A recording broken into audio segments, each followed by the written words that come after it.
Hello, and welcome to episode 9 of the ToonamiGAF podcast, version 2. Because some crazy shit went down in the first attempt. You wasted my very good joke. With us today, we have B-Dubs. Hello. Rexus. Again.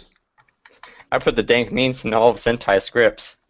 And Damn it. Crocodile. Good evening. And it seems like I fixed my issue because it happened kind of about this point last time, so I think we're good to go, you guys.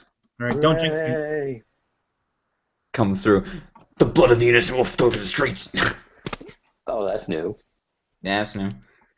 So, this week we had some news show up. First off, we got a dub trailer for Iron-Blooded Orphans, which will be premiering in 2 weeks.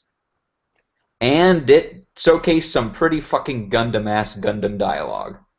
I really wish they could have inserted, like, it's a Gundam in there somewhere, because I still remember that from the dub premiere trailers for Gundam Wing, like, 10 years ago, 12 years ago, how many years ago? That line stood out for me, and I still remember it to this day. Unfortunately, I can't say that this new trailer kind of replicated that feel, but I guess it was satisfactory. Well, it wasn't the Toonami promo for it. It was just, here is a clip from the dub.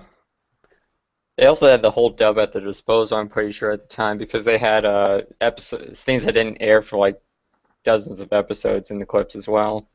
I remember Those Who Don't Follow Us Die, and it shows her ejecting a guy out of a plane and shooting him.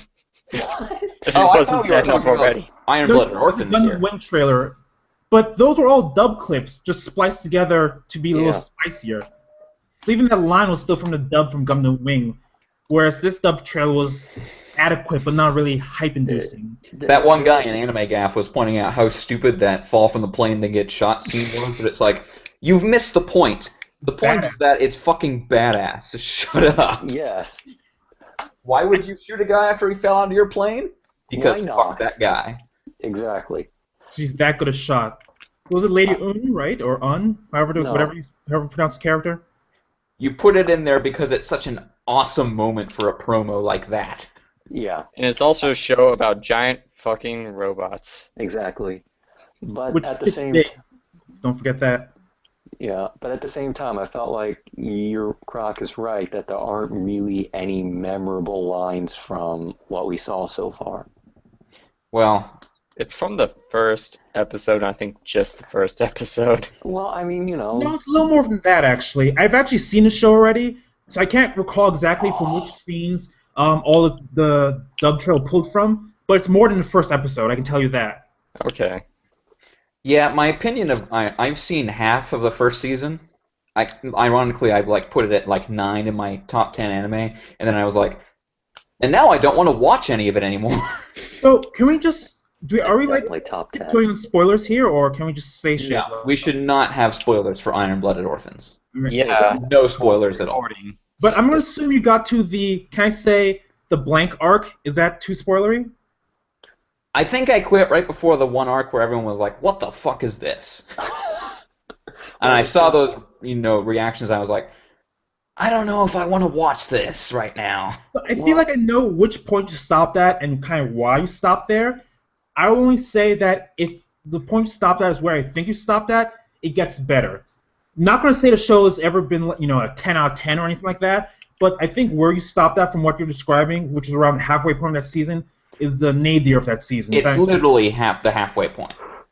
Yeah, so that's around like the low. Aside from skating around spoilers all the time, I am looking forward to seeing another Gundam show because the last Gundam show I watched was subbed and completely on YouTube.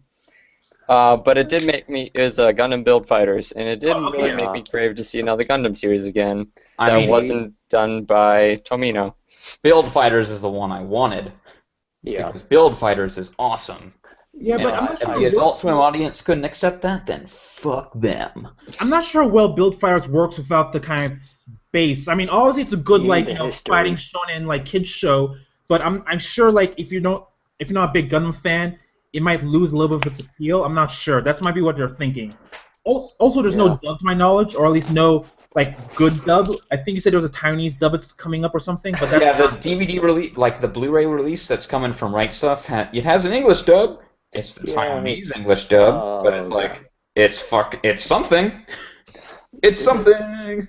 The Taiwanese dubbers have no idea what they're doing. So I always wonder, it was like, what is the point? Like, why? What an Asian English dub? Why? What's why the not? primary language spoken in Taiwan? I would assume Taiwanese. I mean, I guess I have no idea. Something, but... Some form of Mandarin. Siri, what is the primary language spoken in? I don't have an iPhone. Hang so I on, I'm can't looking. talk to Siri. Here we go. Capital, Taipei, currency. Hang on. ToonamiGAF podcast, where we discuss pressing topics such as what is the main language spoken in Taiwan. I got the national anthem. I think if it does episode Carmen Sandiego or something. They have a flag anthem? What the hell kind of craziness? Okay, So, official moving language. aside, yeah, I've been looking forward to another Gundam. So, hopefully Iron Blood Orphans scratches that itch. Where in the world I'm is really looking San forward to Diego? seeing the new promo, which we're not going to really be able to discuss because we're having a marathon this week. But there should be a new promo for the Iron Blooded Orphans coming this Saturday. I guess we'll cover that after the first episode. Oh, okay, they're making a proper promo? They have to. I would assume They haven't even advertised what's replacing Dimension W. No, they just were advertising double DBZ for the next couple of weeks. Yeah, and it's a weird thing where it's like, why would they? They've been their last two acquisitions. They've run the promo 2 weeks before it aired, and this time they're just like, fuck it, it's Gundam. We'll air the promo on the marathon night when we know no one's watching. I guess they think it's Gundam, and that news will get out anyway. I mean, it's giant robots. People are gonna want to watch it. I mean, because even a bad giant robot show is usually watchable enough that it's fun. Usually, the famous last words, people that right before they watch Valvrave. Oh, God. No. Hey, that's a type of fun. No, the thing with I Valvrave bleached my mind from that one. The problem with Valvrave is that it was bad, but not bad enough to actually be good again. So it was just a waste of our time. Like the model can be so bad, good. It just was bad. Let's not get off track. Oh sure. Well, I mean, I think there's it's fair two to things I want to say about Gundam, though. Oh, actually, three things. One of them is that No, actually 6. What? 27 and a half. Okay. So one thing is that a shame is that I feel most of the Gundam series that have come out of Japan for the past 5 years, 10 years or so have been almost unanimously awful. Yeah. So it's just very, very slim pickings, and so I think this was one of the better Gundam series that's kind of had a more broad appeal that I think could have actually worked. Like there just weren't very many options for them to pick. So even though I know some of us are kind of lukewarm on Iron Blooded Orphans and whatnot, I think it was overall the best pick out of everything they could have picked. Because G-Reco is an abomination apparently or something, and there just isn't much out there to pick from in the past 5-10 years. They could have picked 00 and completely killed our brain cells. Well, they could have picked HD G Gundam. Truth be told, with the addition of Iron Blooded Orphans, we're gonna have a pretty solid lineup for a while after we get through one or two BS things, but that's beside the point. Yeah, because Iron Blooded Orphans is about 50 episodes? It'll be 50, but its second season hasn't aired yet, so there'll be a gap where at least one other show can air. All right, so 25. I can't imagine that they will actually air both seasons back to back. No, I don't think. No, I mean unless it does well enough. Unless they're doing a simuldub. And who's doing the dub? It's not Funimation or anyone doing the dub. I thought it was Sunrise. Yeah, I was gonna say, doesn't Sunrise handle it? It's Bang Zoom. They actually do a lot of good stuff. I like them. They do, but no, they're a good dubbing place. But it's not the Space Dandy scenario or the Dimension W scenario where the person kind of bring the anime over as the same person dubbing it. So it's a lot of things are facilitated in that sense. It's not the same scenario. Yeah. I mean, I think if it gets popular enough and they see that it's worth it, they'll work out a deal to make it happen. But I still think we get at least one even if it's like only a 13-episode series, like One Punch Man, Yeah. they'll put something in between the seasons. I No, just don't think they'll be able to pump out the dub for the second part fast enough. I'm inclined to agree. Yeah. Just the two other Speaking things I of want One to Punch say. Man, Wait, hold on. There's still two more things I want to say. all Sorry, right. I got sidetracked. One of them is that I think the issue of announcing the show and kind of building the promo and everything might have a lot to do in terms of how it was acquired. Because they said they had to go straight to Sunrise. They were in Japan, working out the Fulukuli 2 deal or whatever. Yeah. They had to go straight to Sunrise to actually get the Gundam deal. So when you kind of deal straight with the Japanese in that sense, we all kind of know how finicky they can be, or at least yeah. the stories tell us they're kind of finicky. I've never worked with a Japanese licensor, but the stories are basically that they're kind of hell to work with, or at least just very convenient. So that may have kind of complicated things in that sense. Right. And then finally, the last thing I want to say, which kind of tails back to dub trailer, is that you have Johnny Young Bosch in there again. And I know a lot of people have kind of complained about how he kind of, always sounds the same, even though he's a very talented actor. Like, I'm starting to get that sense, too, in the sense that, like, all his roles sound alike, and I don't know, that's been kind of always true, but I think I'm kind of falling that side in the sense that, like, he has very little variety, even though he's still very talented at what he does. And, just like, it just felt a trail of, like, Mika, Kudela, these are characters in the show, and then, of course, John Young Bosch is supposed to, whatever character he's actually playing. He's playing Orga. And ironically, Orga was, the episodes I watched, he was probably my favorite character. Well, I mean, the thing with Johnny Young Bosch is probably that when he does get picked to do something, they probably have a specific thing in mind for him. So it could just be a case of him being typecast into a specific kind of character, like Stephanie Shih, who basically gets stuck playing almost the exact same character in everything, despite the fact you could probably do more than that. I think one exception for her was she was a Nui Harumi in Kill la Kill, right? Yeah, that's like the one where they're like, hey, this would be a great anti-form, like anti-typecast. Yeah, but she did a pretty good job with Nui too. And the thing with Nui is that like her disguise, her like what she pretends to be is exactly what Stephanie Shih always plays, and then she just goes crazy. Yeah. So yeah, she definitely is typecast as like really shy girls. That's certainly true. But yeah, I just feel like compared to some of the other prominent actors, like even like Erica Mendez, she's done Ryoko.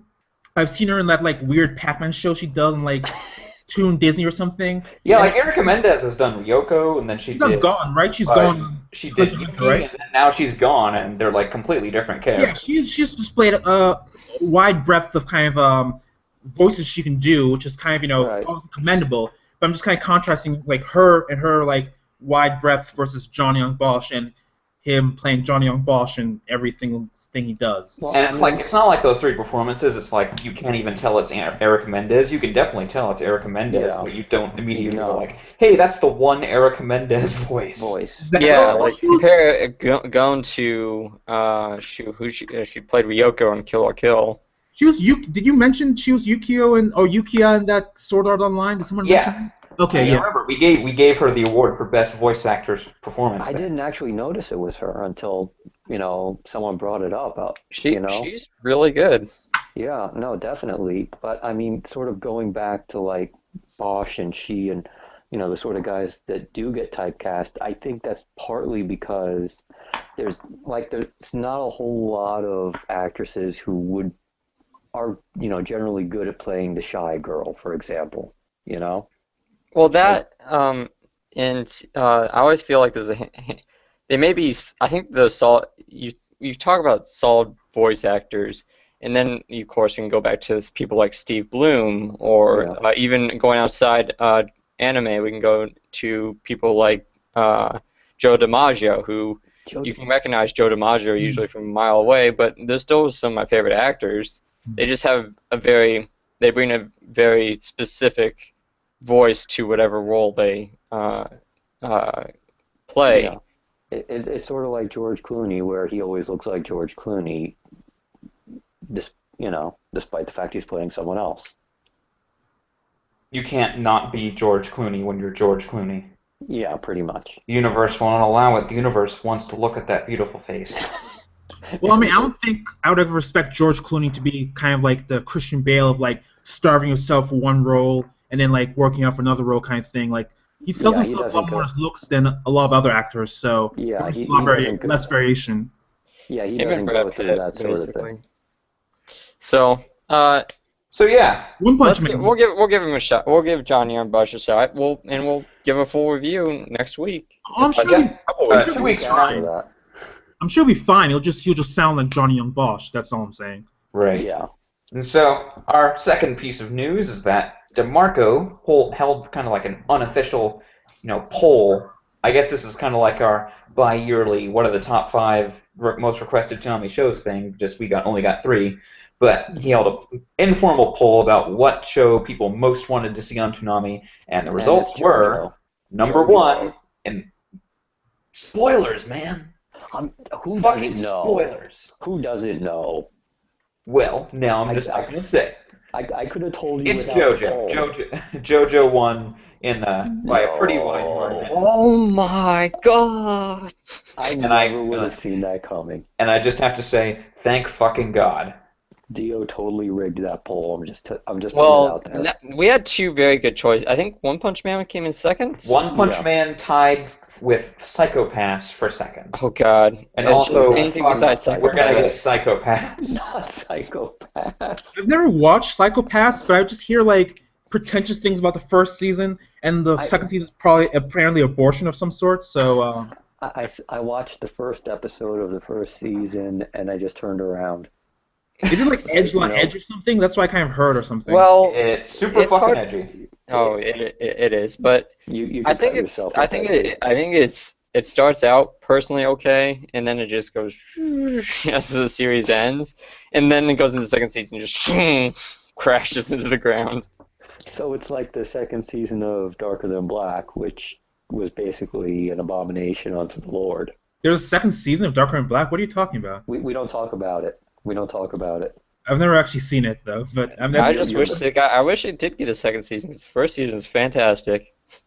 I don't know. okay. It feels like it kind of loses me at the end.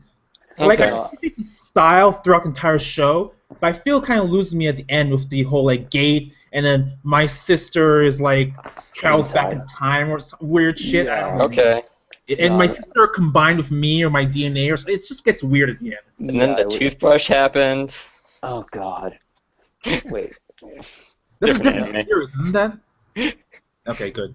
So we kind of did get a look into, what the overall Toonami on, like a little tiny window. I'm sure that's not B-Dubs and Crocodile, you guys are PolyGAF stalwarts, so you can probably pick apart the, methodology of this poll. It's But a Twitter poll. It's just whoever follows him. It's informal as all hell, so he just Yeah. wants to, hear what people have to say. It's also not binding, so it's not like he's gonna guarantee JoJo or anything. Obviously, it has to deal with like Warner Brothers, what they feel. You can get the license. It has it now. Personally, I'm just glad that JoJo's still in the cultural zeitgeist because It's I know it's gonna be popular on GAF, but outside of GAF, I never. Well, no, I would say it's not like it, has kind of hung around forever. I would say it's been more like definitively underground until the first anime season came out, and then started blowing up. Which is what happens with a lot of IPs in Japan, like a lot of famous manga or whatever. We don't know shit about them, then they make anime, then we all know shit about it, and then we go crazy about it. Or maybe not crazy, but are at least informed about it. Right. And then you how see it a lot Persona 4 exploded. You see it a lot with books in the West, like book series and whatnot. Like the Hunger Games was kind of popular until before the movies came out, but then it was just like a whole different thing. I think it was the biggest example before the movie. Yeah, Hunger Games was pretty popular before the movie. I think the biggest example would be Game of Thrones. Game of Thrones was pretty popular. It was popular. It was popular on GAF. And it was Now popular in certain everybody circles. follows Game of Thrones. I had not heard of Game of Thrones before. I know there was a TV series. No, Game of Thrones, it was very popular inside, like, sort of the fantasy fans genre, but outside of that, in the wider audience, not so much. And for good reason. So, overall, I feel better than I ever have about JoJo eventually making it onto Toonami. So They that still means got to navigate the rights crap. I mean, no, Viz has it now. Viz has the distribution. Yeah, I know, but what about stuff like Crazy Diamond and Like all the names and crap? That's it. horrible. I hate that shit. I mean, you can't avoid it, man. We're a sue happy country. I know, but I thought that was the whole point of Warner Brothers picking it up, is that they could avoid it. I didn't watch the dub, so I don't know how they handled it. Well, there were no. Well, actually, I guess you have Santana, AC/DC, Speedwagon, Cars, and WAMU. Well, in that case, that was before he just straight up just put down the actual names and stuff. Like AC/DC wasn't AC/DC, although I think some fan translations put it like that. He is ESI, Right. Yeah. And then you go into part 4 and it's just like, oh, it's Red Hot Chili Pepper. Yeah, he's like AC/DC has a name that sounds exactly like AC/DC, but he's a completely different name, so you can get away with that probably even in America. Like Santana, he actually explains his name from like Saint Anna or whatever, so and then just calls him Santana afterwards. Ironically, and then they just dispose of all the pretense later on. It's just like, you know what, this guy's called Prince. Rolling Stones. Fuck it, this guy's called WAMU. Well, I mean, there's like I'm kind of generally familiar with like some of the a few plot details in future parts, and I know there's like stands called Aerosmith and Spice Girl and shit like that. So like, there's a Spice Girl stand. I'm looking forward to the stand called Lemonade. Is that a stand? Or you just I don't know, but Lemonade, I imagine it could be. Okay, I see what you're doing there, or rather, I heard what you're doing there. It took me a second, but I got it. Like nowadays, the stands are, in part 3 and parts 1, 2, and 3, the characters were named after musical references, and then it became stand. All the stands took over that in part 4 onward. I just hope that's a jobber that's named Justin Bieber. That would be the greatest thing ever. A stand named Bieber. And then it just gets warped. It's subjected to the longest aura in the series. Yeah. Longer than Steely Dan's? No, there's one longer in part 5. It literally goes on for 7 pages. I remember that. It's amazing. Well, we'll get to we'll talk. We'll get to that in 2025. Yeah. 30 years later. But the lesson is, I feel pretty good about One Punch Man. I feel pretty good about JoJo. And the only reason I don't feel good about Psycho Pass is because I think Netflix still has that. It does. Netflix still has which show? Psycho Pass. Oh, okay. They can keep that trash. Yeah, we don't. So that. I feel like we might actually get One Punch Man this year. I feel very good about that. One Punch Man's one of the most popular. It's kind of like Attack on Titan. Attack on Titan. Yeah. And I feel 50-50 about JoJo coming this year, and if it doesn't come this year, I like its chances to come early next year. So just 50-50 for the rest of the time, basically. Yeah. Honestly, I think if they're going to do JoJo, they might do it. They might want to do it after Hunter x Hunter finishes. No, that's too far away. Isn't that 2018 when Hunter x Hunter? That's 2019. That's 2019, and with all the marathons, it's gonna get delayed by. It's gonna be pushed into the middle of 2019. Yes, it will. Or when Samurai Jack comes around, Toonami gets bigger. Yes. We got to see what happens with Samurai Jack, but I still think Samurai Jack is gonna go at 12:30 behind. I think a Gundam is gonna be replaced by Samurai Jack. No, I still think Samurai Jack has to be the 11:30. I mean, they paid to make that show. They didn't license it. They paid to make it. But the simple fact is, Samurai Jack, Samurai Jack, 15-year-old reruns of Family Guy. I think we all know which one's going to get the best viewers. No, but I mean, the return of Samurai Jack is going to be huge in terms of media and hype, because they're bringing back what is essentially an Emmy Award-winning show, by one of the best animation directors, in the business right now. There's no way there aren't going to be 1.5 million articles written about this when it happens. They're not going to, I don't think they're going to, stick it at 12:30, and I think they're going to want to have it where a lot more people can watch it. I think they could also... At this point, we're all just taking shots in the dark, though. Yeah, I think we could also stick it at midnight and move Kai up to 11:30. Never happening. Kai's probably one of the biggest money makers. Well, why not just move it earlier? It'll make it look like it would get even more. Yeah, he's saying move Kai up to 11:30, then put Jack at 12. That's what he's saying. Right? That's what I'm saying. Let's just face it, you guys are never going to exceed the full Dragon Soul. It's also possible they get 11:30 for Jack, and then they lose it when Jack's over. It's like, hey, you guys, we tried this experiment before, it kind of blew. So I mean, it works if they have a very popular new show that they can show at that time. I guess JoJo would be hopefully JoJo would be that thing. It worked for Space Dandy. It worked for Attack on Titan. It did not work for reruns of Attack on Titan. No, it did not. Attack on Titan has no replay value, so. Yeah. I mean, I can understand why they thought they thought, hey, this thing is so popular, it'll, we can rerun it for a few weeks. But it works for family. No. It clearly works for Attack on Titan, right? Right. No. People will deal with reruns at the back of the block. Yeah. They won't deal with it at the front. No. Speaking of, there was also some, I remember in the press release that spoiled Gundam, they did mention Inuyasha, and it's like, so he came out and basically said that is absolutely not true. But I think it could still happen. No. I think it could be the Parasite rerun replacement. No. Well, actually, I don't watch the part block anyway, but still, I'd rather know. Yeah, I think that's something. I'd rather have something there that I'd want to watch, like Space Dandy Season 2, rather than Dead Air. Why do we not get Space Dandy Season 2 on reruns? I mean, they helped pay for the damn thing. I mean, I guess it's like a permanent thing where it's like, well, we would like to air this, but we could air it anytime we wish, and there's always going to be a show we recently aired that we would like to air again to get some more, money out of the deal. I guess. That's almost assuredly the reasoning, I feel. Yeah. No, it is, but... Like, the rerun slot is basically, hey, we can fit in another airing in our contract, so fuck it. Yeah, I know. I just want to watch it again, and they don't have the dub. They don't have the dub on Hulu. They only have the sub. So I mean, I would buy the Blu-ray. I would too, but I'm saving up for No Man's Sky. I think they came out the second half of it already, right? It did, but I think I need to buy it. I'm going to get it after No Man's Sky. Okay. Are you actually hyped for that game? It looks really We're getting awesome. way off topic. I really want to talk about the blog. So I think if the Toonami guys were to list out their show priority list right now, shows that they could conceivably get.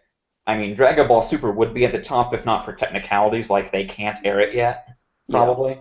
They're probably waiting till after Boo Saga is over. Exactly. And so I think that puts probably I have to imagine either JoJo or One Punch Man is at the top. That makes sense. I think Gundam was there before because it has Gundam in the name. Yeah, it's sort of like Tenchi, where whether it's bad or good, they were going to try and get a Gundam on the block. Right. I thought it was going to be like that with Sailor Moon, but I guess that's a special case where they, that former pillar just doesn't translate anywhere near as well to Adult Swim. No. It's hard to say. I mean, it would be a nostalgia play before all else, but it's hard. I'm still wondering if they're going to get Visions of Escaflowne because they wanted to show that. Maybe they're doing a new dub of that one. I know, and Funimation's doing it, and that's why I thought, Yeah, I think the new dub increases the likelihood it shows up in Toonami sometime by after it's done or something. Like maybe in the Samurai Champloo slot. Oh no, not now, because in the future. But also, that's not the future scheduling is. I wonder is what is the replacement for Champloo? Where do they go with it? And do they push Hunter back? No, I figured it'd probably be a cheap show that came out several years ago. I think it's going to be the thing. Like Champloo was something that probably didn't cost them a fortune because they aired it years ago. I think it's going to be a show like that. Or maybe it's, they go for a cheaper new show, like a Ushio and Tora or Log Horizon. I think Ushio and Tora might be a little too long. Because we can't get Sentai off this block. And, Sentai probably does want to get back on Toonami. But, those two shows are, they're not big enough to ever, be shown in front of Gundam or Hunter. No. But they are shows I think they would like to air. Well, I mean, I wish Ushio and Tora was getting a good dub, but Sentai have they previewed that dub yet? I haven't seen it yet, but the show's not that's kind of why I'm wondering if they could suddenly drop a dub premiere thing for that. It's like, hey, Ushio and Tora dub premiere.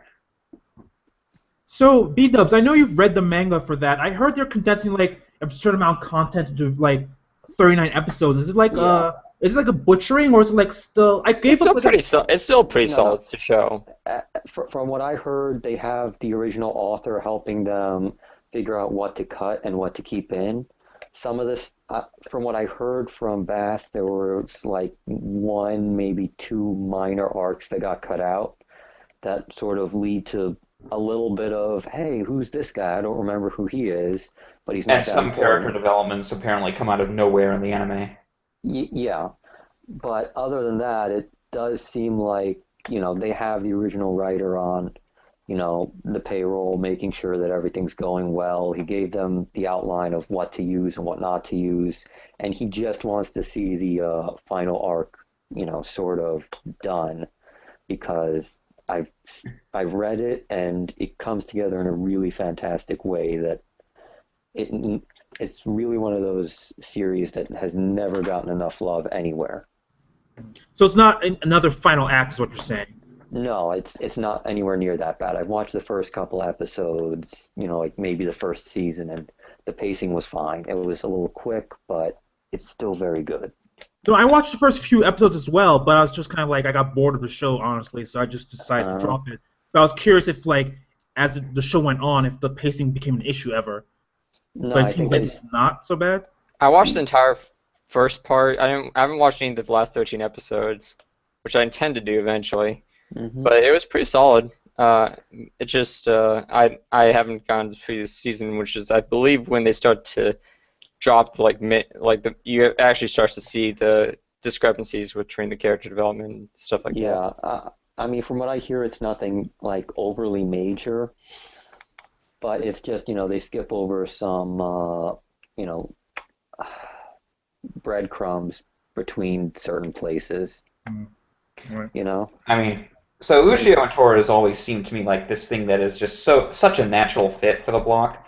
Yeah, that it's all like fantastic. The longer we go on without it being there, it's like, I mean, it's got to come sometime, right? We have several shows just waiting in the wings that are pretty good fits for Toonami. One's Ushio and Tora. It's JoJo. My Hero Academia. JoJo is basically made for Toonami. I'm starting to have doubts about Academia, man. It's just fine. And One Punch Man. Or in terms of it coming here? Yeah, in terms of it getting on Toonami. Okay. I think it might be a victim. I think it might be a victim of like bigger fish to fry. Like, oh, we could get it, but we have to get Gundam. Oh, we could get it, but One Punch Man. Oh, we could get it, but JoJo. Yeah, it does seem like one of those things where it's really big on GAF and in certain circles on the internet, but it might not have the sort of appeal it needs just yet in order to justify getting on. I think logistically, My Hero Academia would probably have easier time getting on Toonami just because it's a shorter show, whereas JoJo's is like a... The first part's 26 episodes. The first couple parts are just 26 episodes. The problem it's when we get to part 3, Stardust Crusaders, that it gets to 52 episodes and then becomes a really large show. The problem is that Viz is probably going to dub Stardust Crusaders first. I don't like that. Well, first of all, my assumption is that they would start with part 1 and part 2 and then just continue going until they run out of episodes of the show, which would be several years worth of episodes, even if they're starting now. I know people have argued for starting with Stardust Crusaders. I'm not really a big fan of that, just because I feel that parts 1 and 2 are short enough. They set up parts 3 and future parts. Part 2's better than part 3. Like, there are multiple reasons why I feel like skipping to part 3 is problematic. I don't like that. Well, there are also reasons why they might do it anyway. They might have the dub, and I don't know if they're going to go for the Warner Brothers dub. I mean, no, but I mean, at the same time, we sort of saw what happens when you start a very long show right in the middle. When they do it with Stardust Crusaders is,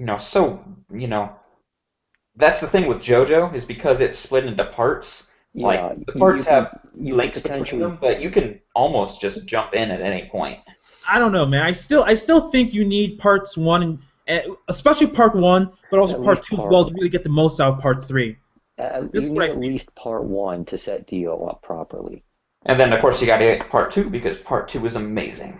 Yeah. Right. Like, Dio's barely a character in part 3. Like, most of his development is in part 1, so, like, in part 3 he's just mostly a random dude to like the last like 5 episodes. I don't know. I just feel that if Viz dubbed Stardust Crusaders and before they dub parts 1 and 2, Toonami will go with Stardust Crusaders. They'll say, "Fuck it, we'll do that. We'll do it this way." That could be true. Then we'll go back to those later. That could be true. I just feel that would be a mistake, but that could certainly happen. I don't feel like viewers would be too We say that, but we said the same thing when it happened with One Piece. No, I think we said viewers will definitely be confused. But I mean, I think part 3 starts out strong enough that even if people are like, I'm not sure what's really going on, but that guy punching that other guy 50 billion times in 5 seconds was awesome, so I'm on board. I don't know. I feel like One Piece, how they handled it, might have put them off from starting in the middle. I mean, we saw One Piece slide further and further back into the block as time went on. Yeah. I mean, they say they're happy with how it's doing, but it's clear that they want to do better than it's doing now. So. No, I mean, it definitely had the potential to be way bigger, and part of the problem is they started off in the middle, and they started off on the fucking TV backup. Well, I mean that too, but I mean that was they the first missed out HD arc, though, right? Yeah, but he's like, hey, the first HD arc also sucks. Yeah, but I mean, it was one of those things where it's like, they skipped out on like years of character development and shit, and they expected it to. I mean, it could have been one of those series where if they had done it properly, maybe it could have been more popular. We can't draw on maybes though, and we've already spent like 30 minutes talking about. There are pros and cons to starting Yes. part 3 versus starting with part 1 and 2. So we'll just move on to the block. DBZ. We get 2 episodes of DBZ this week. Episode 71, The Hunt for Cell is On, Goku Back in Action, and episode 72, Break the Super Saiyan Barrier into the Hyperbolic Time Chamber. The week out of Power Hour. Hyperbolic Time Chamber, the example of the training, the training arc, machine. Is a training arc wrapped in a MacGuffin? We need to get a lot of, we need to train now, and we need to train for a long time, but we only have 5 minutes. Hyperbolic Time Chamber. Yeah. Yeah, this Meanwhile, Kubo's furiously taking notes. Okay, so if I had like 5 different hyperbolic time chambers in my series. Well, yeah, this is one of the issues that both DBZ and Bleach ran into, is that all fights are determined by power level, not technique or really intelligence. So like, there's really only so many things you can do to further progress the characters, and I think that's really unfortunate. I certainly think it kind of puts a limit on the well, I wouldn't say limit on the appeal, because Dragon Ball is still a supremely appealing series, but I think it could have been better if Toriyama puts a limit on the quality of the show. What do you say? Certainly puts a limit on the quality. Yes, I agree. I feel like Dragon Ball Z, I mean, this might be, I know it, like a GAF thread came down in the other direction, but it's like, One Piece is definitely better than Dragon Ball Z. There's definitely. No question. I mean, the characters are better and the fights are better, because it's not just like, well, my power level's higher now.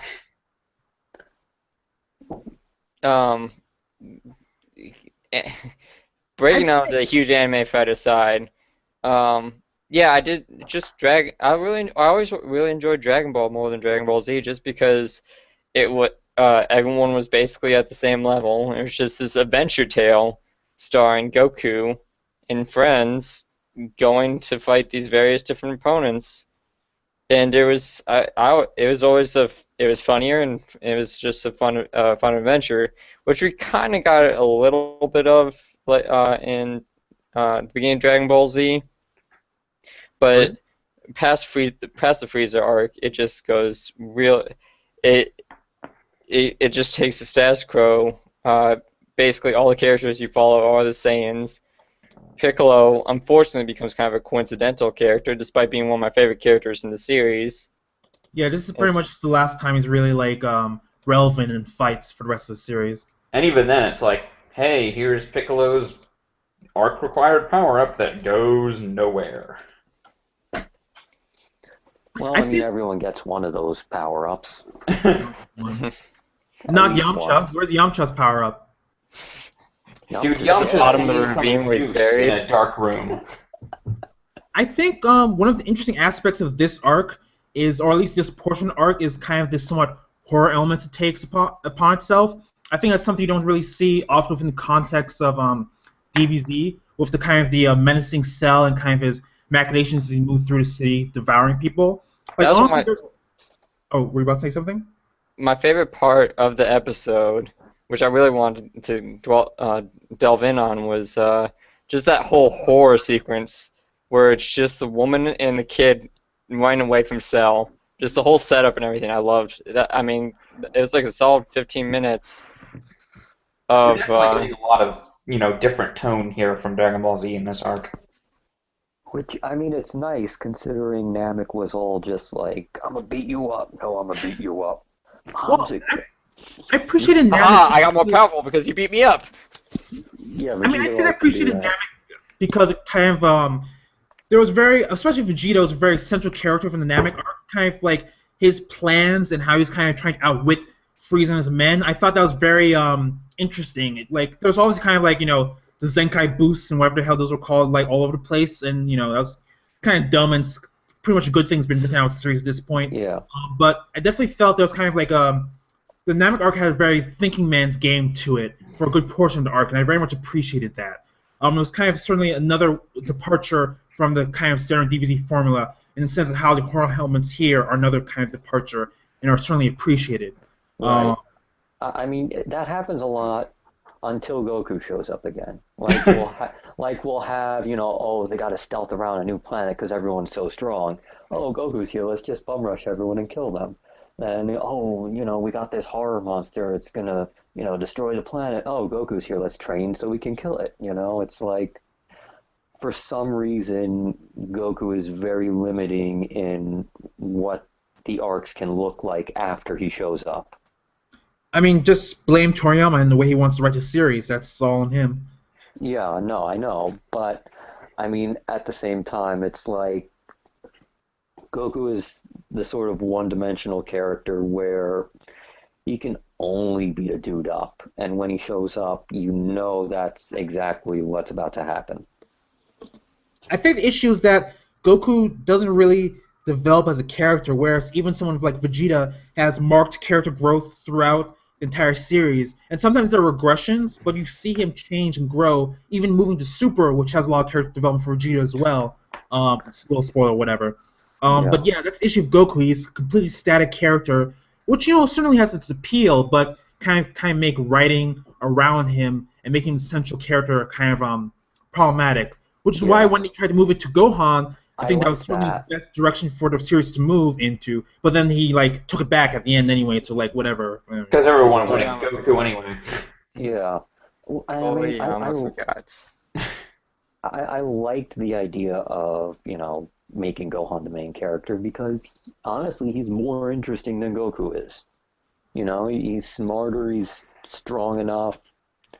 You have the natural conflict between Scholar Gohan and Warrior Gohan. Yeah, I mean that's an interesting conflict to have. It's like he wants to do this one thing, but he keeps getting dragged into this other thing. Which is kind of, I mean, it's basically he's he's an extension of the battle between his parents. Yeah. And they could always have the Wally West arc with him too, of him not wanting to surpass his father, and he winds up becoming probably one of the strongest people there is. But they never go down that path, and it's just a damn shame. Oh, I don't want to do fuck. Well, I mean, there's a whole bunch of stuff they never do with Gohan, even though they could, and it would be really awesome because everybody likes Goku better. Not spoiler talk. Let's just move on. There is one thing I wanted to mention. Is it appears these two episodes cover multiple days, and several times in these episodes you cut back to Kame House and they're watching on TV and it's like another town got sucked up and they're everyone is in Kame House. It's like, damn it! And it's like, why the fuck are you all in Kame House? I like how they didn't think about the plain plan to sneak him in Cell until a week had passed or something. Yamcha has to be useful here. Yeah. And then it turned out it was still a useless plan. Explosive decompression on that transport plane with Krillin or whoever just. No, that was Krillin. He got his butt kicked into the plane and then out of the plane. No, this was in the transport plane where Goku transports in and then they fly out of the plane. It's like, hey, cool, explosive decompression. Everyone died. That happened a couple of times in there. in these 2 episodes. Yeah. There are actually 2 things I want to mention kind of related to that. Well, there's one thing related to that, and another thing less related to, but still something I want to bring up. The one related thing is that I actually thought there were fairly decent fights in this episode. The first of being what we kind of just discussed, the conflict between Krillin and Cell after he was trying to save that woman. It had, I'm not sure if I would necessarily say the choreography was good, but kind of like the general planning and kind of narrative of that fight I thought was definitely very interesting. It wasn't just like random punches thrown around or you teleport behind me, I teleport behind you nonsense. Right. There was like a good back and forth here of kind of techniques on display that don't often get a lot of love. Even had a little solar flare actually thrown in there, but I thought that was a very good, if short fight. There was a lot of location dynamism there that you never get from Dragon Ball Z. Like, it goes from the ground to the outside of the plane to the inside of the plane. Exactly. Back to the outside of the plane. And it's not just a power, it's just everyone's doing Kaioken and throwing a beam at each other. Yeah, because there's limit on, like, both Krill and Cell are kind of some of the weaker players in this, at this point in the game, and so they can't just really just spam shit at each other.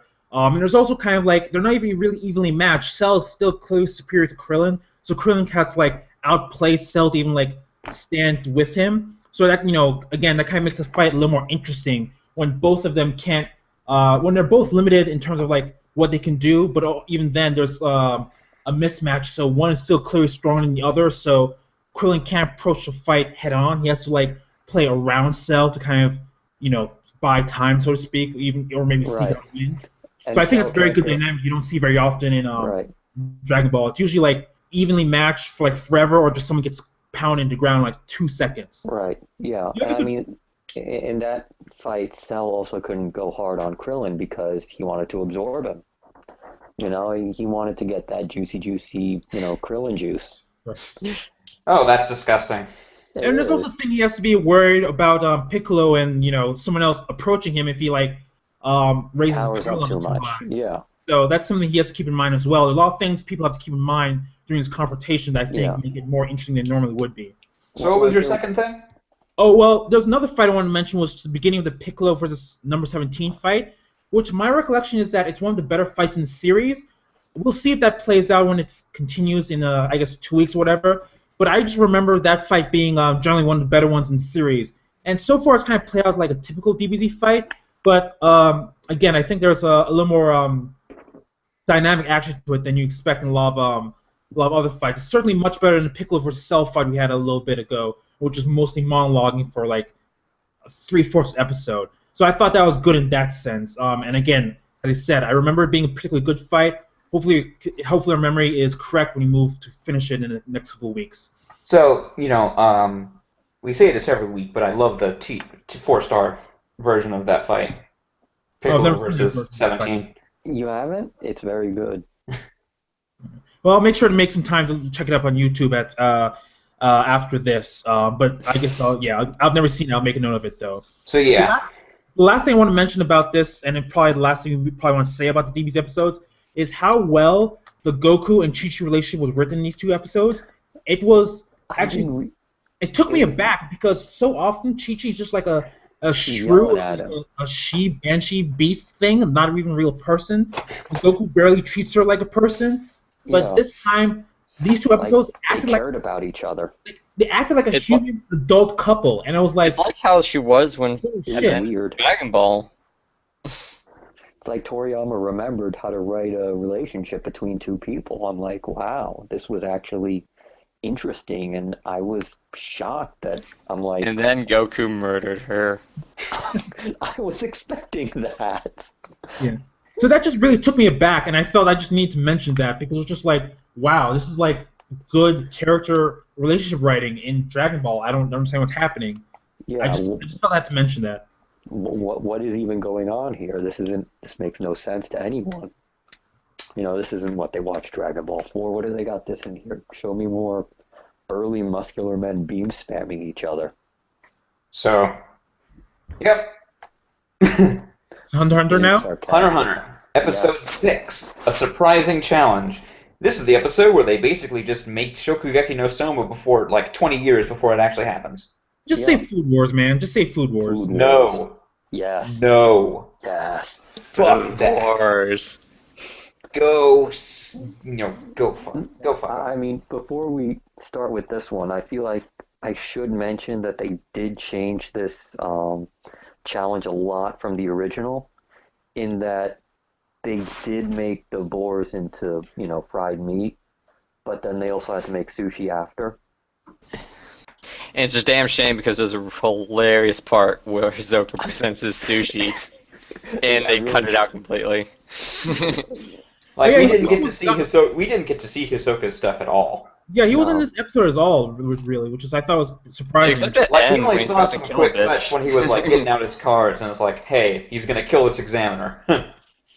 He He does probably killing was people. about to, and then the Netero showed up.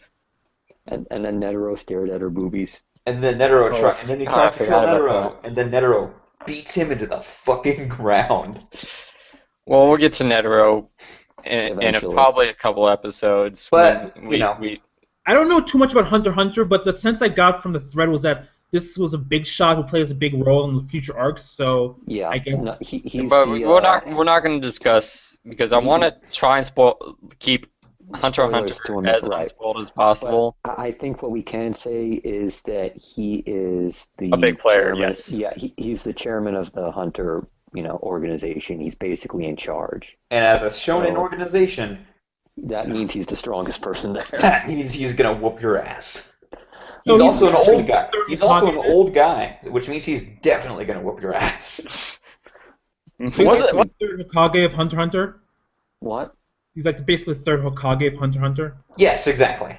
So Well, speaking of Naruto and Hunter x Hunter, wow, this is just basically like more Chunin exam parallels. Like, what's her name? Menchi was her name? All I could think Yeah. about was Anko, and like, wow, clearly Kishi just took the design and made her a ninja and made a new Yeah. and that's his new character, and like, even like the kind of their personalities were similar in that sense. I was kind of like, wow. Yeah, no, he cribbed a lot from early Hunter x Hunter. When we get up to the arc after the one we're in right now, you're gonna just start screaming at your TV because it just gets so blatant. like I don't know how it was in Japan, but I would imagine that some people would be like, "Yo, this guy's just ripping off this other guy in the same magazine. What's going on?" Like, was that the sentiment? Do you know? I have no idea, honestly. I mean, I don't think it was like that, if only because, I think we would have heard about that. But Like, obviously, different mangas inspire each other, different artists inspire each other. Yeah. Art is not created in a vacuum, but this just seems No. too blatant for my tastes. it does.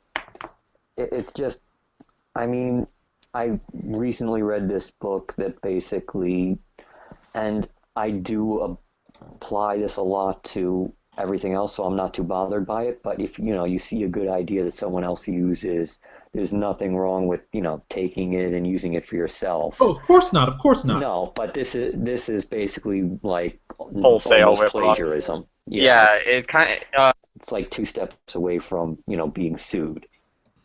There's a comic somebody like Your microphone went off again. which was also pretty hilarious. What, the microphone going off, or whatever you just said that we didn't hear? Oh. I think both. No, but I mean, I feel like if Hunter x Hunter and Naruto were in different magazines, there would have been a huge lawsuit. I think the only reason they got away with it is, Oh, yeah, You know. also, doesn't Japan have like fucked up fair use laws or something? Like their parody laws are really weird or something, or They non-existent? don't have fair use. It's not a thing there. well, I mean, it's like they can pretty much do whatever with, whatever. I mean, like, So it's just no man's land, no yeah, rule. I mean, it does feel like that a lot of times.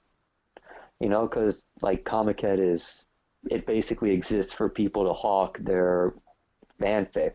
Well, yeah, but that's different between like, okay, this is clearly a parody work, and then this Yeah. is clearly like, here's my original idea, do not steal. I'm selling it for real money in a real official publishing magazine. There's a Right. difference there. So No, there is, but at the same time, you've got to look at something like JoJo, and that's obviously how he was able to get away with that. oh, just naming everything just straight up, Yeah, band names.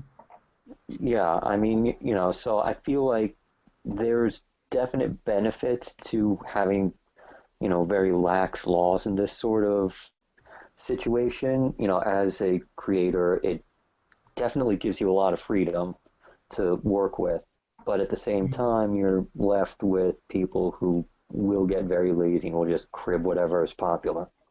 But my understanding is that parodies specifically aren't protected in Japan, whereas they are protected in America. I would think that would be something that would be somewhat stifling, or at least potentially dangerous. My understanding is that, like, if publishers want to, they could shut down Comic Cat at any time. You just don't, because it would be bad business. That's my understanding, at least. If that is how it is, then that's a very interesting thing. I could be wrong, but that's my understanding. I mean, I just assumed that, because Comic Cat exists, that the parody laws were very different than our own. But if they're stronger, then that creates a very sort of weird dynamic going on there. No, I'm not saying they're stronger. I'm saying they don't have that protection. Parody is protected in the United States. I know. But they're not protected in Japan, is what my understanding is. Like something like Team 4-Star. It's like, no, that would not fly in Japan. And it doesn't, because most of their takedown strikes come from Japan. Right. Yeah, exactly. That's what I'm trying to say. Sorry if I was unclear. I think I was unclear when I said, it was stronger, that the parodies aren't as well protected in Japan as they are here. Usually the copyright laws are stronger, not the parody laws. Or something. Well, I must have misspoke then, but basically my point was I assumed that, their parody laws protected their parodies a lot more than they do over here because of, things like Comic Cat and people basically selling their fan works. Because you couldn't get away with selling a fan work here. No, yeah, you can. Well, not really, though. If it gets too big. The closest I've ever seen to sort of a fan work getting sold over here is, what is it, probably the famous version is 50 Shades of Grey, and they had to change a lot to make it work.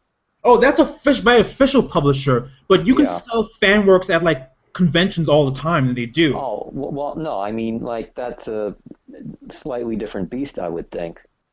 Right, but my understanding is that, like, our conventions are similar to their Comic Cat, but whereas our parody works are protected by fair use laws, in Japan, they don't have protection, so they just turn a blind eye, except sometimes they don't. Which is a very sort of interesting thing to have over there, considering a lot of their, there's a lot of manga authors that do, participate in Comic Cat and stuff like that. Right. Like Type Moon got their start like that, is my understanding, and Clamp got their start like that as well. They used to do JoJo fan works before they became like a official team or whatever we'll call it. Are they the ones that did the infamous "Did You Lay This Egg" comic? Yes. Yes. That's Clamp. When they were younger. I know Ken Akamatsu does Comic Cat stuff, and apparently the person that does Black Lagoon now spends most of their time doing Black Lagoon porno. Well, that's his thing, and he can do that. Well, yeah, he owns that instead because I want to draw more Black Lagoon so he can make more Black Lagoon. Exactly. Yeah, it's basic. No, that just pisses me off because he stopped in the middle of an arc, and I'm like, are you fucking serious? At least finish it up. No, I draw porn. It's move back to Hunter x Hunter. Yes. So second part of the episode, Hunter x Hunter. It's a series that will play wonderful, cheerful music while people are falling to their death. Oh yeah, a dude just like jumped to his death and just like, I'm gonna jump and I'm dead, and it was like, oh wow, okay, that's no. Those guys are like, hey, that dumbass, he's gonna fucking die. Yeah, no, that happened, and multiple times. Well, it kind of feels like in the Hunter exam, if you get disqualified and you're still alive, you should just fucking quit while you're ahead, man. Yeah. Because if you keep going, you're gonna die. I'm surprised anyone ever comes back. Like, being Hunter must be that amazing in that world. I guess just like 3 blowjobs all a day or something. I don't know. It's basically, if I can give a tiny spoiler here, it's more of an explanation of something that's going to get explained a little later anyway. But like the hunter license that you get when you become a hunter, it's basically worth multi-millions of dollars. You could sell it and then live like 11 lifetimes in the lap of luxury with Bill Gates' money. It also gives you things outside normal jurisdictions. which is convenient for someone like Kurapika who to hunt down those. Right. Kill all of those. Yeah. All my friends are dead. Right, but I mean, FBI, CIA, passport, all rolled into one times 100 or something. Yeah. Basically, I guess. Yeah, you get access to all kinds of weird information that you wouldn't normally have access to. In addition, so like, hey, I can look at the government's files on Area 51. Yeah, pretty much. So it's it's one of those things where if you have it, you can basically very easily become rich. Hey, look, the Area 51, it was just a prototype plane testing facility. Yay. It's boring. There were never any aliens there. So something except this is Hunter x Hunter, so there are probably aliens in Hunter x Hunter. Yes. Somewhere. So something you mentioned was that kind of a lot of material was cut from this episode. It's kind of weird because, like, I felt like maybe more of it should have been cut. Like, now hear me out. Like, I feel like the first half of the episode was pointless. I didn't really understand what the point of that was. Was like, is Menchie like some big character that keeps showing up or something? Like, it's just like, okay, we have this test. Menchie's a bitch. Someone comes scolds her, and then we move on to the real test. Okay, what was the whole point of that first half of the episode? I don't know. She has to be a bitch so that Netero can be introduced in the series to come scold her. Well, not only that, but they also had a running gag in the manga where they'd try and make sushi, and every time somebody would try and make sushi, it would look worse and worse and worse. Like, I think Gaunt's was a fish. Fish wrapped in rice. Bone it. Yeah, and he just put some clumps of rice around, and it's like, here is sushi, and it's like, yeah, and then Hisoka did it, and Leorio did it, and Cooper Pika did it. I don't even think Kahlua even bothered trying because after he saw how Gon did. So basically, you're saying the whole point of this exercise was that there was a lot of comedy, but since the comedy was cut, it became worthless. Yeah, because they could have introduced the old man at any point. I feel like they didn't need to do it in this way and waste half an episode. Well, they had to fail because I think part of the point is you're gonna want to a bunch of different hunters, and you're gonna why are these guys, these hunters, like you wanted to a gym hunter at one point, and you wonder why they need a hunter's license. But I think they introduced Menchie early to show all hunters have to be some form of a bad in order to accomplish whatever goals are set out for. Right. And we'll get into that as we get deeper and deeper into the series. Right. And it's also that how it was originally structured was they all fried the boars and then everybody passed, and then, oh, that test was too easy, so we're going to do the making sushi, and then, oh, that test is too hard, you guys are idiots. And, then comes the spider thing. I don't know, that just feels like a not efficient use of time, either in the manga or in animation. I don't know. I mean, it could have been done better, I feel. It was done better in the manga, if only because it finally justified why the, ninja guy was there, because he was the only one that knew how to make sushi. Yep, it was hilarious. He's basically like, oh, ha ha ha, I'm going to win because this is the dish of my native land, and then everyone overheard him. So it was basically like that Forest of Death thing. No, not the Forest of Death. The thing before the Forest of Death. The written exam? Where Naruto didn't know shit? Yeah, it was basically a version of that. Holy shit, I just realized that. God damn, is there anything he didn't copy?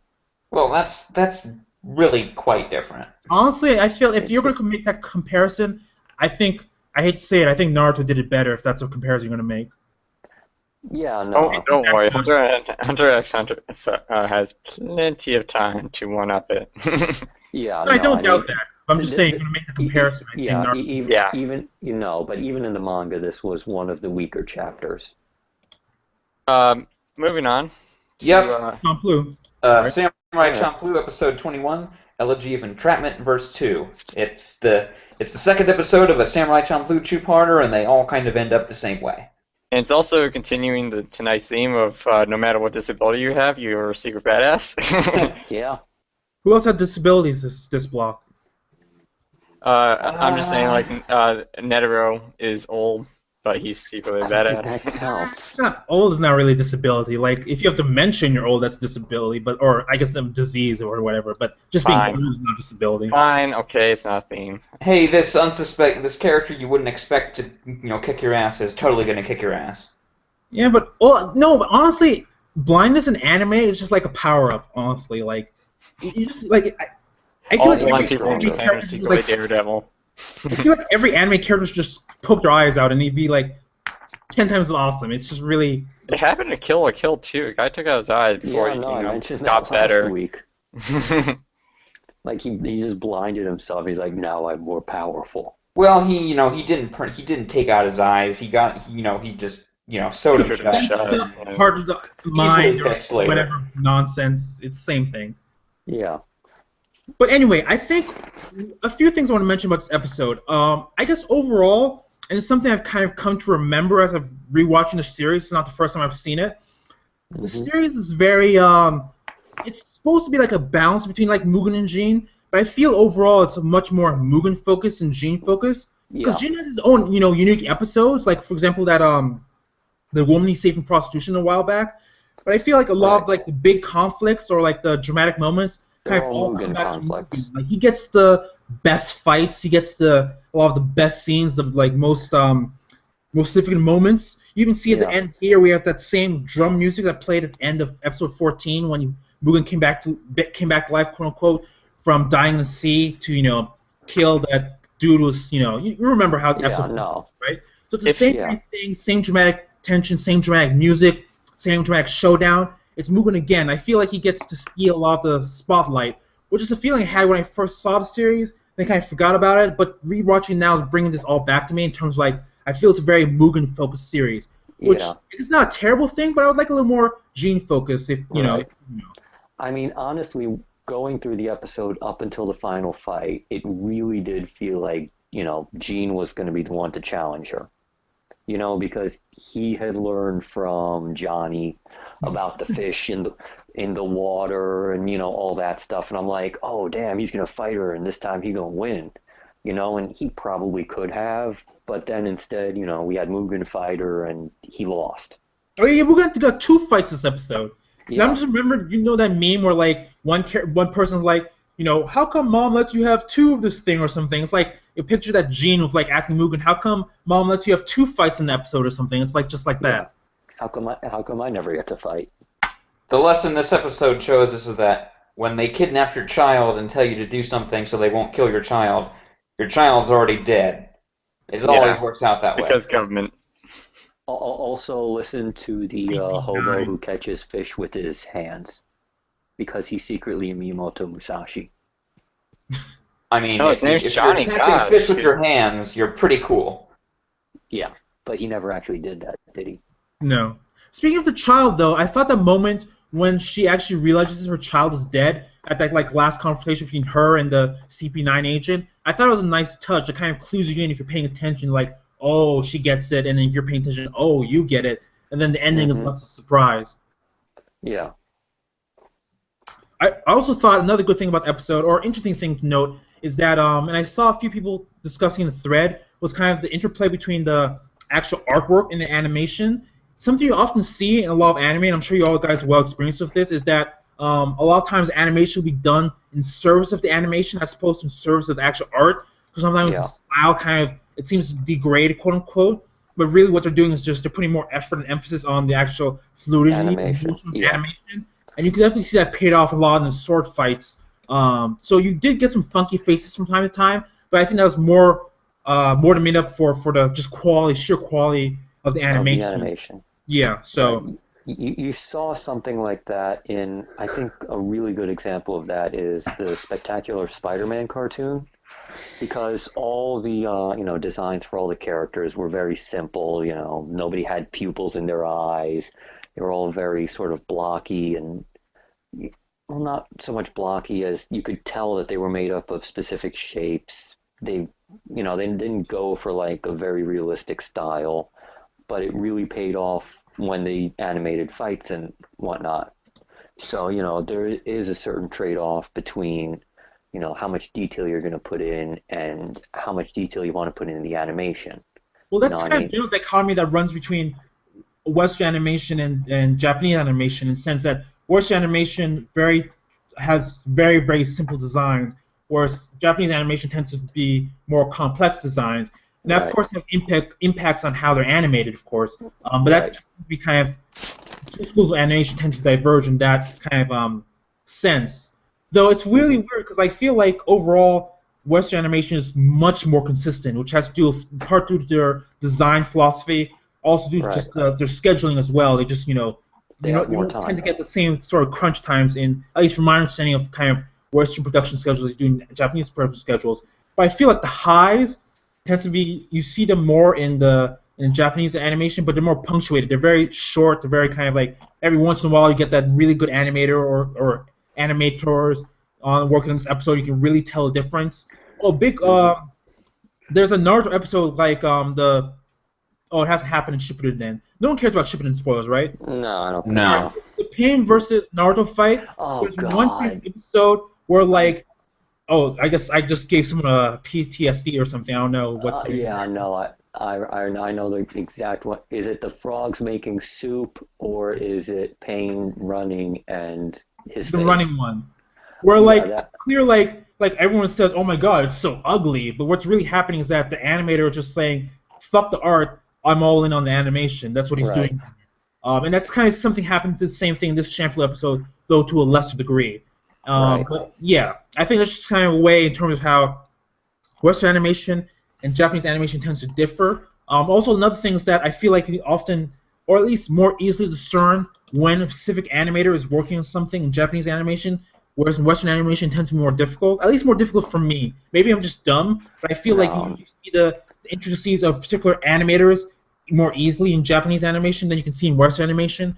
But again, it's just differences in production styles. So it's not necessarily one is better or worse. Again, I feel generally Western animation is more consistent, but I feel the highs in Japanese animation are very punctuated. No, Speaking of Naruto, should be a lot more easier. Yeah, I think we're done with Shampoo at this point. Great episode, great series. I love it. It's good to have a good show in the block. It was a really good fight. I did want to go on one thing though. There's a great. I watch on That Guy with the Glasses. They have somebody called Bennett the Sage, and he does a pretty good breakdown on Samurai Champloo. And he also gives a shout out to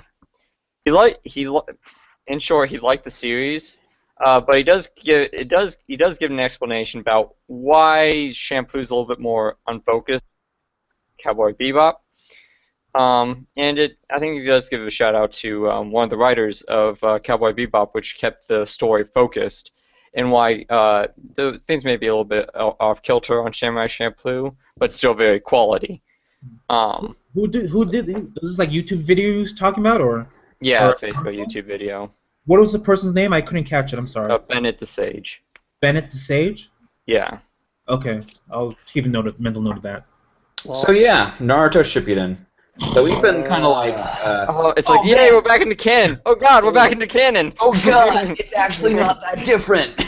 That was me trying to snore. It made it sound like a pig, but I was trying to snore there. I had 2 Mountain Dews, and I almost fell asleep on Naruto Shippuden. I mean, I don't find caffeine to be very helpful in staying awake. But it was like, oh man, it's finally back to canon. It's supposed to be a good arc, and it's like, oh, the anime sucks. I should have. This is mostly canon. When it was labeled on the anime chart, and I can see they said it was mostly canon. I mean, mostly canon is definitely an overstatement. It was slightly canon. So it's flashbacks of canon scenes, right? That's how it works, right? It was mostly flashback. I mean, it was so many flashbacks. It's like, this is a fucking clip show. It was a clip show. It's a damn shame you guys don't watch Mystery Science Theater because I have a perfect. This your costume looks ridiculous in terms of Sasuke's final form. The perceived form is just fucking ugly. Like, it's just a terrible design. And then Orochimaru's quote-unquote true form is like, are you fucking serious? Yeah, just fucking awful.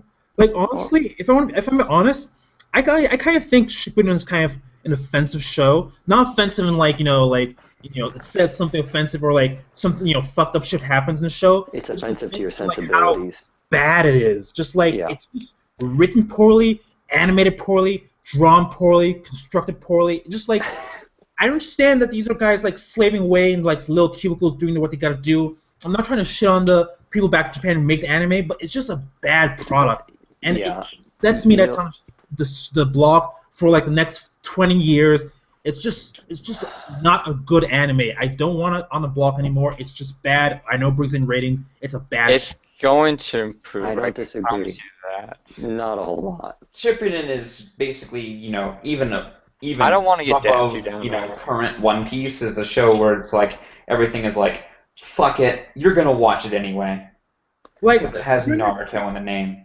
During that fiddle block we had with Naruto, I just mute my TV and just do some writing or something. I just couldn't bother to watch it. It was just like just too bad. Not offensive. It does. Like that, in terms of, like I'm offended. Just bad in terms of like this is just an everything product. And I don't want to consume it. Yeah, it was background noise at certain points.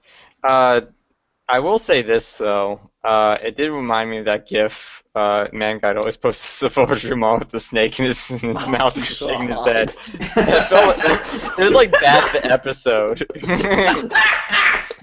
I think Jarate posts that GIF more often than Man God now. I think they both post it. Whatever, yeah. Naruto sucks. Do we need to keep talking about it because it sucks? No, it still sucks. I'm done. Naruto still sucks. I don't know why we ever expected anything different. One Piece. Oh god, One Piece sucked too. The jokes, they just keep replaying the same, like, Absalom Lolo joke for the past, like, 12 episodes. I've gotten bored of it, like, 11 episodes ago. Pacing's kind of bad. Yeah. This was episode 347. Sorry, yeah. Chivalry Remains. The traitorous zombie protects Nami. And I kind of dozed through this episode, which usually with One Piece I never ever do that. But this is the last of like 3 episodes where it's like fucking nothing happens. Yeah. Yeah, I mean, it didn't pick up. Thank God Brooke showed up. Like 3 episodes ago was, the Weakling trio runs away from zombies for an entire episode. Last episode was, hey, it's the General Zombies, which is usually code for who fucking cares. Yeah. Those zombies move so goddamn slow. Oh my god. Well, it's strange because they had the joke about that earlier, and now they just move slowly. They were approaching like Robin and Frankie for like 20 minutes walking, and Spider Monkey guy was just like sitting there talking, and it was like, do something, someone, anything, please. And then Brooke fell from the sky, and you got Thank your God. And then the episode ended. because literally, once basically Brooke is back now, and the arc is good again. Yeah, the arc. They finally picked the story right back up because the last couple episodes they were just in a holding pattern until sort of we get introduced to the big villain, which. Yeah. And ironically, it's not like things didn't happen in those episodes. Like everyone got kidnapped. Yeah, San, and then you have the Sanji zombie, the Zoro zombie. Even when One Piece is and nothing happening, it's still like a bajillion times more things happening than Shippuden. Well, yes, I can agree with that. Yeah. But didn't you hear the hawk attacks the snake and the mongoose? I don't know. Oh, who the fuck cares? I mean, one thing I want to mention about when Brooks showed up, was it me or was it like the sound mixing off for his like impact? It sounded weird. Was it just my TV or was it everyone else? I don't remember the specific impact sound of Brooke hitting the ground. Like the whole falling thing was just like weird. Like it didn't sound right. But I don't know if that was me or if it was my TV or if it was the episode. So I'm just curious. I don't remember the details of this episode. Was this the episode where Nami makes up that lie to get Lola off her back, or is that next episode? That's probably next episode because I don't know what you're talking about. So. I think spoilers now. That's next episode. Yeah, well, semi-spoilers. It's kind of like, hey, here's a Metatron episode description a little bit early. Yeah, no, but I mean that's actually I like that team up a little bit. The Nami Lola thing. Yeah, it's pretty cool. Team up. They come to an understanding. Yeah, no. Nami plays Lola a bit. But Lola knows she's been played.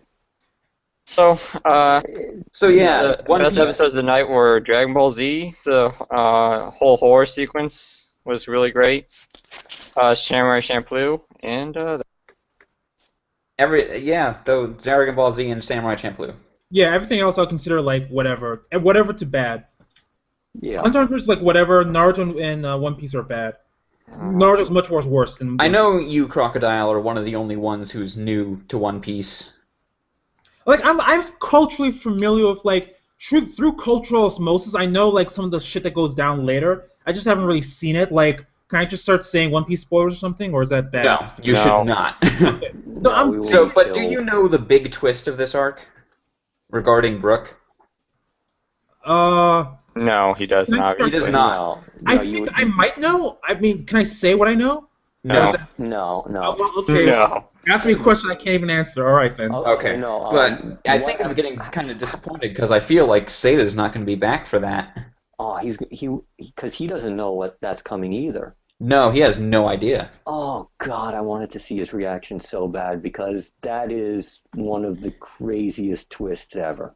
Isn't it supposed to be like super sad, or so, if I'm thinking what you're thinking? It's incredibly sad. If I know what I know, I might not know. I think I know what you're talking about, but I'm not entirely sure. You may know. Does it have to do with an episode about 300 episodes back?